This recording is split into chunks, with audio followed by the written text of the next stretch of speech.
First session devoted to Europe, the post-pandemic economy in Europe. And in Brussels, we have a video produced by the Commission that is a summary of what has happened in the last few months. The title of the video is Digital Health.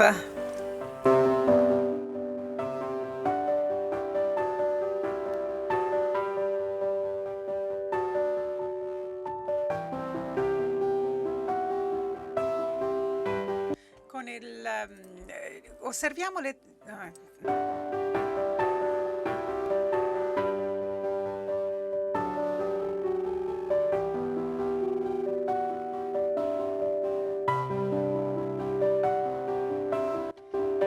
Abbiamo parlato con i nostri familiari, abbiamo assistito a webinar in linea, abbiamo utilizzato internet con sicurezza e quindi abbiamo ricevuto informazioni e non disinformazione. Abbiamo esaminato e visto tutti i negozi online, abbiamo visto le tecnologie digitali che venivano usate per la ricerca sui vaccini e sui farmaci, in tutti gli aspetti della tua vita. Digital è di aiuto e questo continuerà a mantenerci al sicuro e starà con noi, saremo più forti insieme. We are very grateful to Mr. Viola from DG Connect to be with us.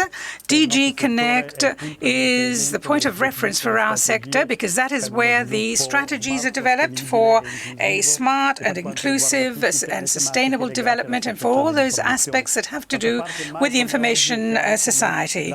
In fact, the minimum size in order to intervene and solve problems and seize opportunities, that level is Europe, and therefore Europe is at the center of our interest and in our hearts.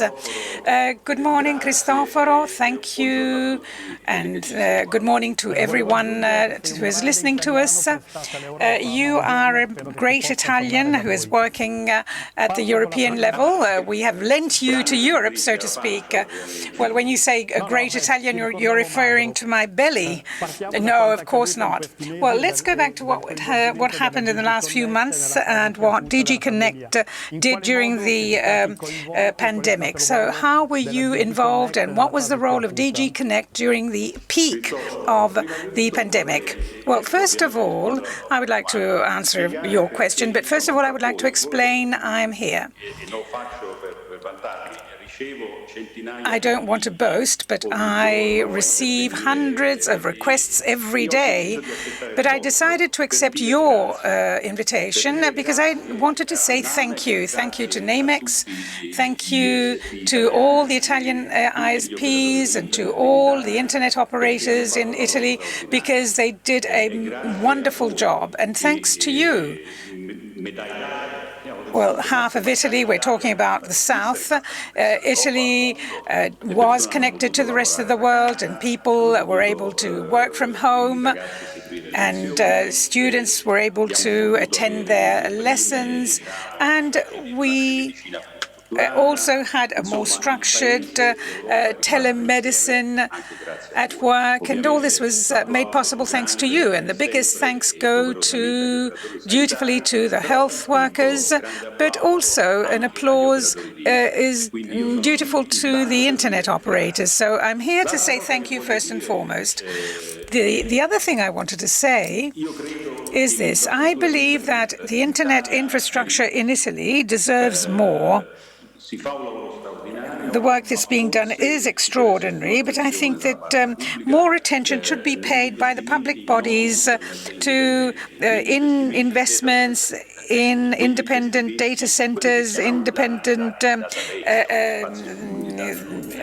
internet and common spaces, because these are all important engines for relaunching Italy and Europe.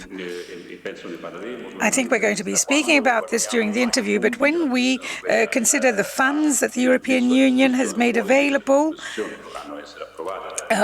or they're putting them, they are about to approve them for under this very imposive program. Well, you know that there are two lines that are important for relaunching Europe. One is green and the digital. And in the digital, an important role is for connectivity, data, and the internet. And now I would like to answer the question you asked me. Well, we were active. We worked 24 hours a day, 7 days a week. The first front was health, the health sector. We tried to help the health workers using the technologies to find the best solutions. So we worked on artificial intelligence, and now we have tens of hospitals that are using AI for imaging and diagnosis of images. We also worked on the possibility of understanding the structure of the virus and of trying to find solutions through a platform, a unique platform in the world, a supercomputer using AI and using all the formulae that are known to try to understand what this virus is. And also we worked on robotics for disinfection, for automatic testing. We worked on new solutions in the area of robotics. We also made an important investment with regard to a call addressed to companies to submit bids for 51 million euros in the digital area. And so in this area, we have worked with great passion and with great intensity. My iPad is running out of power. I'm sorry. And then connectivity. So we did very painstaking work to try and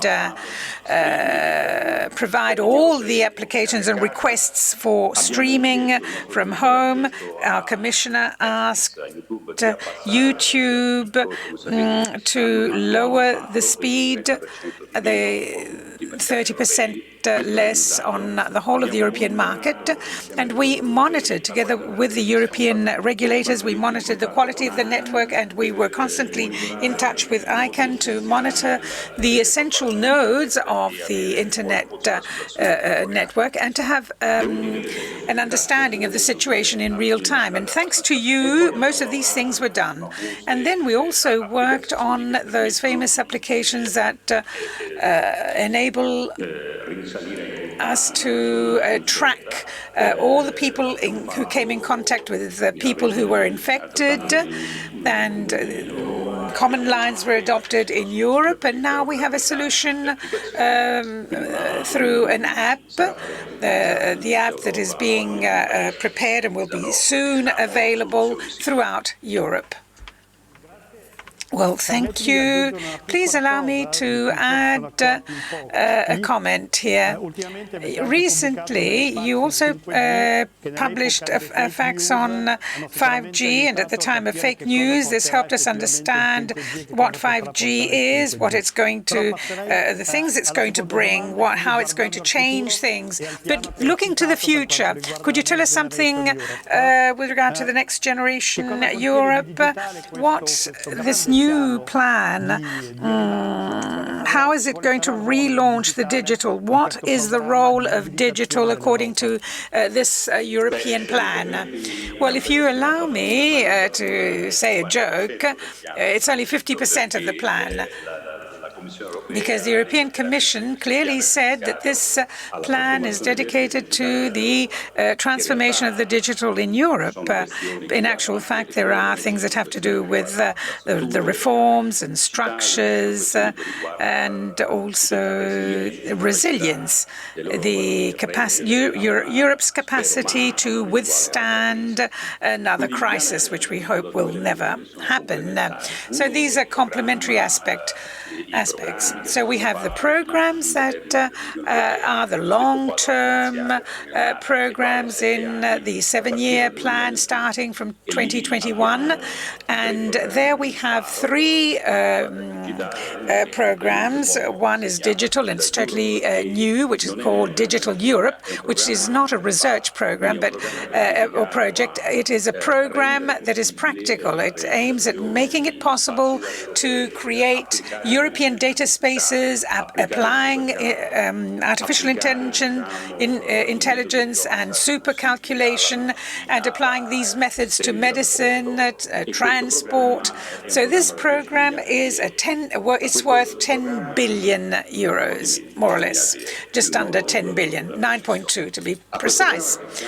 Alongside this, we have a program for infrastructure that is Connecting Europe facility, and this is a program which is funding Wi-Fi 42, and it's a 2 billion program for infrastructure, cross-border 5G, motorways, the super motorways, and then we have a second part of it that is 5G for you.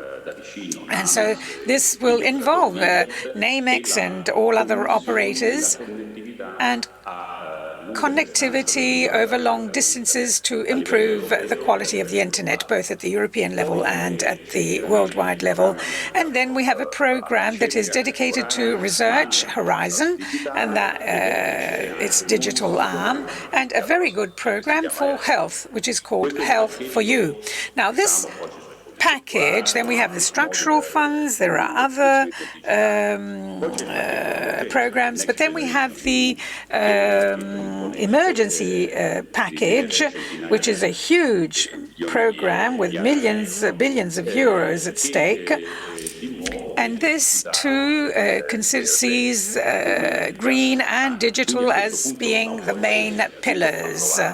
So this has been approved. And secondly, we want projects and ideas with regard to Next Generation Europe. There's no time to lose. This is an opportunity that cannot be missed, and companies like yours need to take action, because interconnectivity, digital, and so on are an important element in the relaunching of Italy. We have a question, but before hearing this question, I confirm your idea that this is a program for doing. This is an excellent slogan to get going. You know that better than me. There are the advocates of digital, and we've got lots of them. So I think you are the players. You are the ones doing things. So I'm very pleased to be with you today. So let's see what question we have received for you. So it's a question regarding the future. So we still got 6 months of work in 2020. You've still done a lot. We've got 2 questions, actually. So what are the next appointments for 2020 regarding the work schedule of DG Connect? And then a question that I might have asked, really. DESI data on the positioning of Italy in European rankings have just been published, and we are always ranking among the last countries, so we seem to be a hopeless country. So do we have hope to climb up this ranking? With respect to the appointments scheduled for the second part of 2020, can you tell us something about what's going to happen over the next 6 months? Yes, lots of things. First of all, public consultation processes, and I hope you're going to participate. There's one currently underway regarding the Digital Service Act, which will be a summary of everything that the governments have been doing regarding digital platforms in Europe.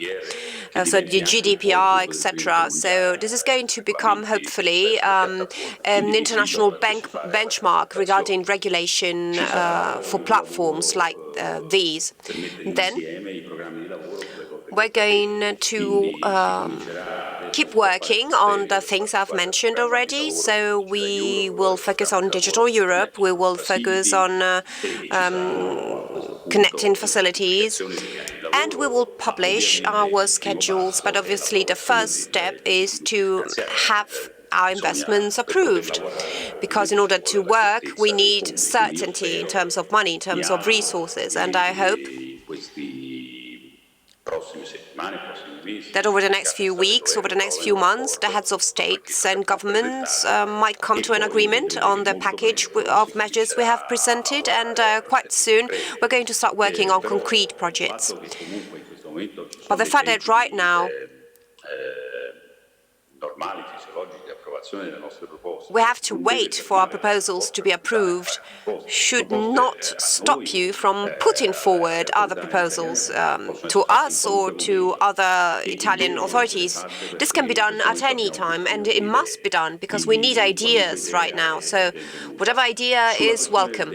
With respect to the DESI question, well, if you are sorry, think about how sorry I am, because I'm responsible for DESI myself, so I have to acknowledge this situation.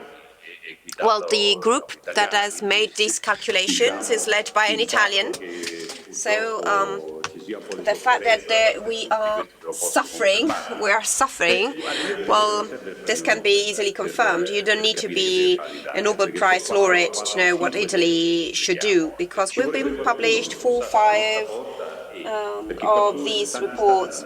We should need someone knocking our doors, asking about these parameters, how these parameters have been set and how things can be improved. But this never happened, unfortunately. It happened in many countries that have come to us. We have organized workshops. We have elaborated on how things could be improved. There have been several political changes in Italy, and this, of course, did not help. I would like to thank Minister Pisano, though, because we started a very fruitful dialogue with him, and hopefully we will manage to have a more structured work and being able also to understand how to help Italy to climb up this ranking and maybe at least reach the Champions League area or the European Cup area, to borrow a metaphor from the football world.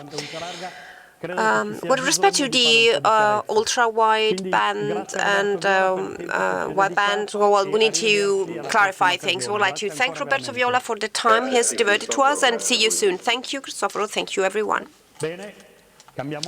Well, let's now move on to an economist, from an engineer to an economist, a particularly brilliant one. The second keynote speaker is Carlo Alberto Carnevale Maffei, who is an economist, is a professor at the Bocconi University in Milan. He's also a very active person on the social media. Let's say he's a very important influencer. If I recall correctly, Carlo Alberto, we met for the first time virtually many years ago on Twitter. Well, you have become more famous than yours truly. Well, you're right. Thank you, and welcome back. I think it was 17 people on Twitter back then. It was 2007, 2008. Well, today Twitter is a huge public place, and we often talk about what we have to do as a country system, but also as Europe, as my colleague just said, to rise up to the challenges of the future. Today we're going to talk about your recent essay, very interesting one, The Digital Empire Strikes Back. Well, it's halfway between Nouvelle Histoire and 2001, An Odyssey in Space. So I would like to ask Carlo Alberto, who is an economist, to say something about the state of play of the crisis and the extent of the crisis we have been experiencing over the past few months. I think you've got a few slides to show. Yes, please. If you could please show slide number 2 to show you that from an economic standpoint, we are dancing. We are dancing hard. Could you please put on slide number 2? Well, this is a play upon words, referring to 3 letters, L-U-V. L means no recovery, U means a recovery that's going to take a long time, or a V, an immediate rebound. So my idea is that we are closer to a W, really, because uncertainty is having an impact on financial markets that record some ups and downs. The OECD and the IMF estimates basically say this: great volatility, great oscillation, because the virus has shown that national institutions are unable to face this problem. If we see slide number 3, we can see a difference between the countries that were prepared and those who were not. So technology matters. Technology plays a key role, because technology is not only a chapter, but it's a new technological and institutional infrastructure. If you see the graph on slide 3, you can see the impact of the virus is the same for everyone, but the preparedness of the institutions is not the same for everyone. So it was the ability of countries like South Korea or Taiwan to show how the impact could be minimized 2 or 3%, whereas in our country it's 10% of GDP. This not only because we have a lower DESI index, but because our political institutional system of businesses and citizens is unable to react as a collectivity, whereas the internet is precisely this, so the first brave attempt to offer a coordination mechanism to the world. Someone has used it in a smart way for prevention purposes, or we heard from Roberto the technologies that are available that were put in place by Europe with some delay, but they were put in place, the interoperability of technologies, because it doesn't make any sense to consider healthcare as being something regional when there's a pandemic. So it's not biology that is causing damage, but it's the lack of preparation of politicians. And when the situation has an impact on technological processes that are the new forms of coordination, then we destroy our values. On slide number 4, you can see that value destruction will be absorbed by an explosion of public debt. We will reach 160, 170% in Italy. Slide number 3 of the IMF anticipates a 3% increase in the GDP to debt ratio. Well, now, in the big belly of the white whale, which is the European Central Bank, and this is what is going to happen. Never in history have we seen an absorption of the economic shock by central banks. Well, this shock hit the supply side and the demand side as well, because the countries that were not prepared, and I would like to remind you that South Korea and Taiwan never had generalized lockdown because they did prevention. They were prepared from the SARS times, of course, but we moved from negationism to panic. And this 10% of GDP is no asteroid. It is the price of inadequate policy and the institutions and infrastructure that was inadequate. As Roberto said, we survived our lockdown thanks to the internet. Yes, we survived, though, but we were unable to use the internet, which was the perfect instrument to communicate. And if we think about the boom of papers and international corporations, it was thanks to the internet. If we're going to have vaccines in a record time, we were going to owe that to the internet, because the internet was born as a model of cooperation among scientists. It has proven to be an extraordinary cooperation instrument between scientists, so an extraordinary instrument. But the reaction of the national governments was pathetic, including, unfortunately, many Western countries, let alone the US. The US is one of the countries having suffered the hardest impact. So the impact of the virus is another lesson. Like technological viruses are global, also biological viruses are global. We haven't understood yet that internet, just like biology, is showing that our provincial, parochial model is simply faulty, and the citizens are paying the price of all this. Thank you. Well, the W metaphor has, of course, rang a bell. So a tragedy in the Western world and a positive experience in the Eastern world. But let's come to your essay. That shows that nothing is going to be like before. Well, you compare the pandemic as a blitzkrieg. And you say in particular that COVID-19 is a unique opportunity to recover two fundamental components of competitiveness that are productivity, but also solidarity, which was lost. Could you please elaborate on this? Well, the virus remembers that we are waves in the same ocean, as Seneca used to say. There's no point in fragmenting healthcare systems in regions or countries. We have to rewrite a global social contract because we need solidarity. We need to rediscover the concept of mutual aid. An interconnected world has been interrupted because we were unable to manage control cycles from beginning to end, and that's unacceptable in 2020. Why the internet plays a key role? Why the digital is a blitzkrieg? Because this shock that affected the supply side has caused a positive impact on the demand side. Well, all the excuses, well, the internet is for young people, the video can be used, well, were set aside. Now, old maids are playing cards on the internet and post on Instagram. So, of course, barriers have been brought down in this regard. Barriers that were justified or not, that were stifling and blocking this development. So, productivity and solidarity are the big wave of the internet ocean.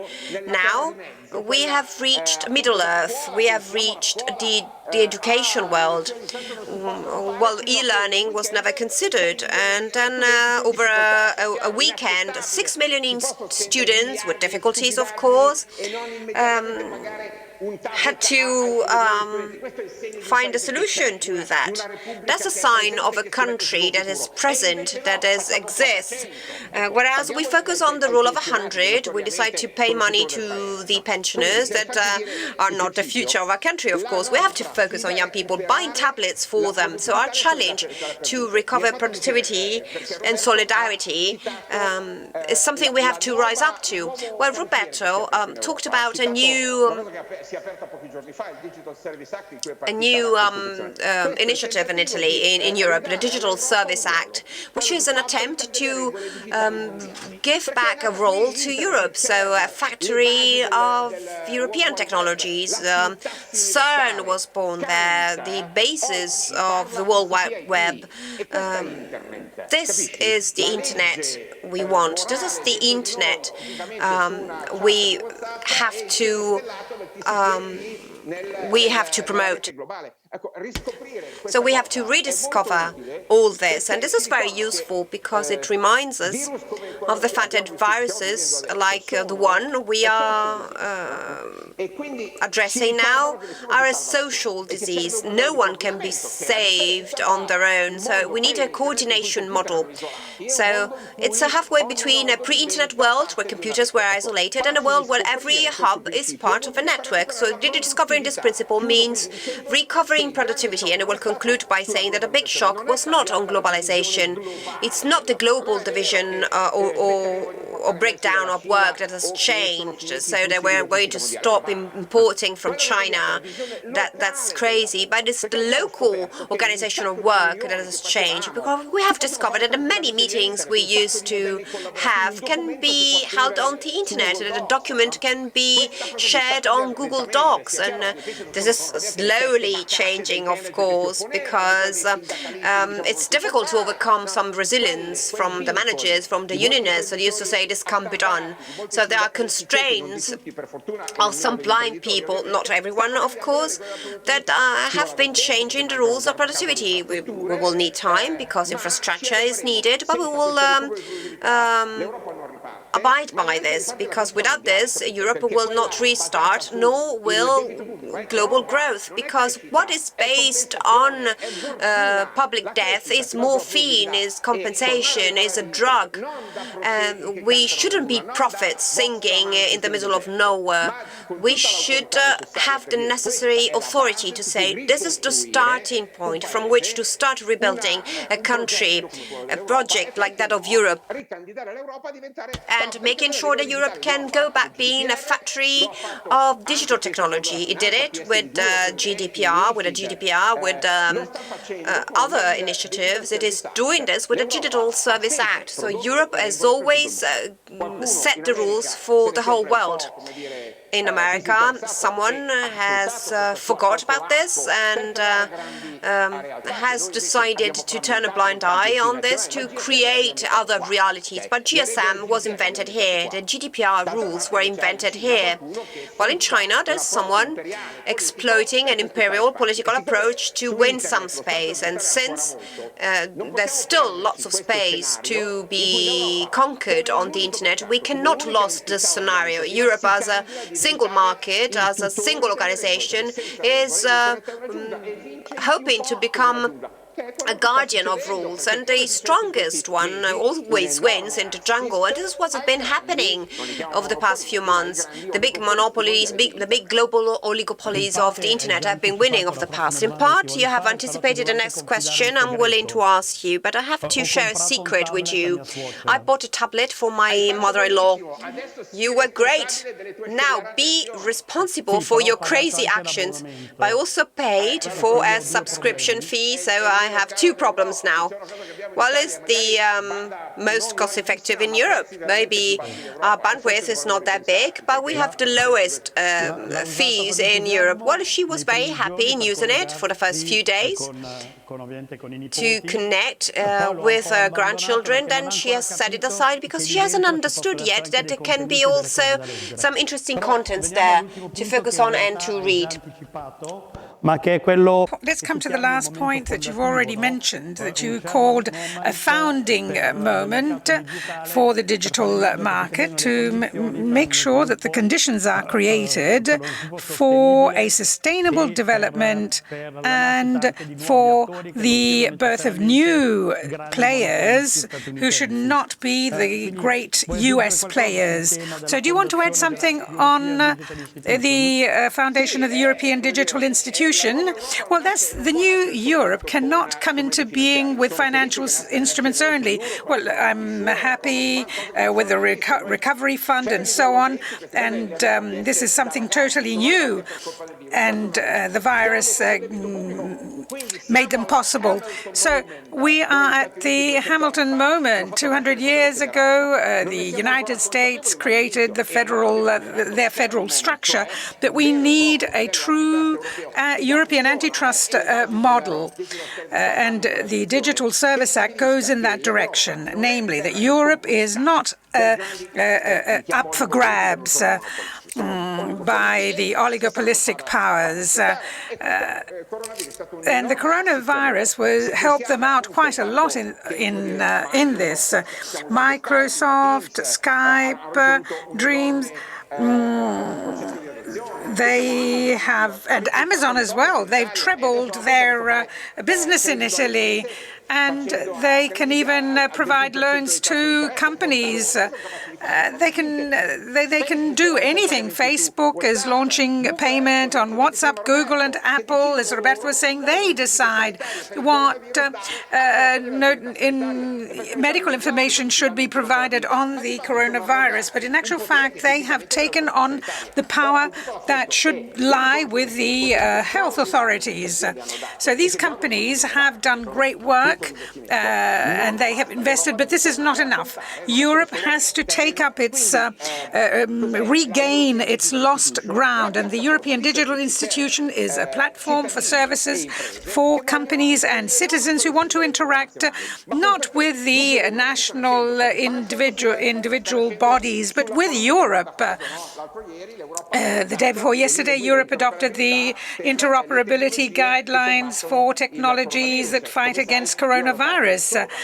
And I'm on the Italian task force that contributed to this network. So I'm happy that I helped make this step forward towards the creation of a federal health service. So the European Digital Institution is extremely important, and we need a new constitutional pact that should not be written in 20 languages, but in the single language of smart contracts.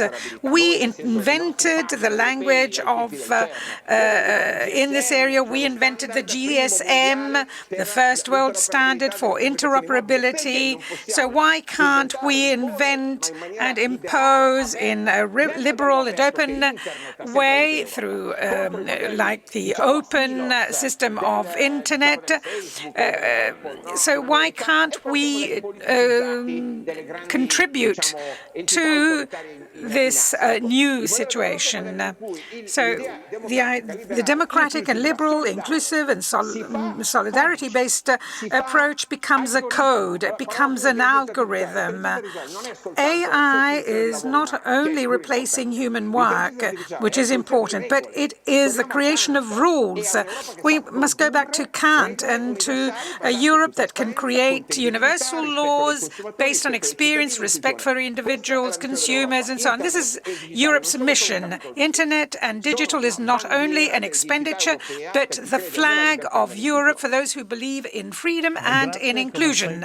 Well, thank you. As usual, you're always very smart and brilliant.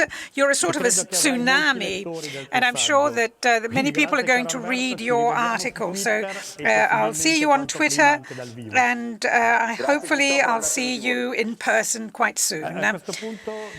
At this point, I think that we can look at the answers on the first questions on recovery. So what prevails is pessimism, but it is not as evident as I had expected. 43% say that things won't go back to normal before the first quarter of 2021.